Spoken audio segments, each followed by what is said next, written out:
These are, I mean, the examples I came up with, because I just thought, because this is, I guess, what got triggered by your thoughts about, you know, the difference between starting a company and running one. The rabbit hole I went down was to come up with some of the big failures that. I love it. Let's hear it. And these were, I picked three simply, and we're talking about a time during the dot-com boom. So this is before Eric Ries writes his Lean Startup book. So I mean, I was around at the time, and I'm sure. I mean, with Simon being in the audience, I'm sure he can remember this too, and I'm sure you remember it, Bill.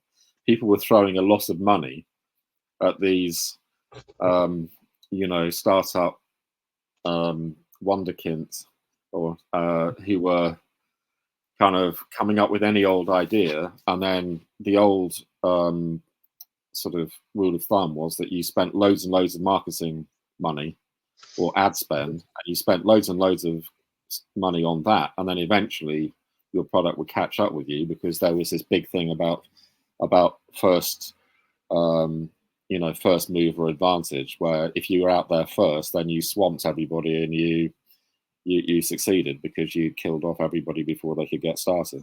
And the examples I've got, I mean, there's one called boo.com, which was an online fashion retailer. And they came up with this idea to have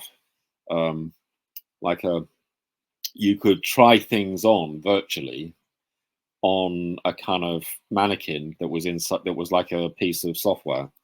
So you dressed the mannequin, you made the mannequin into your dimensions, and then you could try on the clothes on, you know, on this, you know, piece of this avatar, if you like. And the problem was they never got the software to work.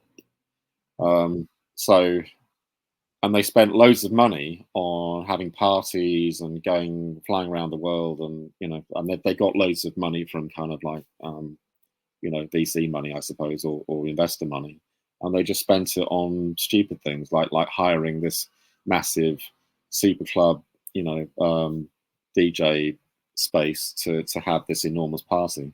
So they had a wild time.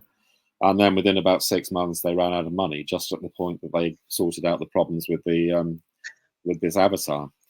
But the reason everybody knows about it is there was a best-selling book written about it called Boo Hoo, which I thoroughly recommend to everybody if you get the chance. It was actually some Swedish people that started it, who originally had launched a website on writing poetry online, so they had no experience of running a fashion business.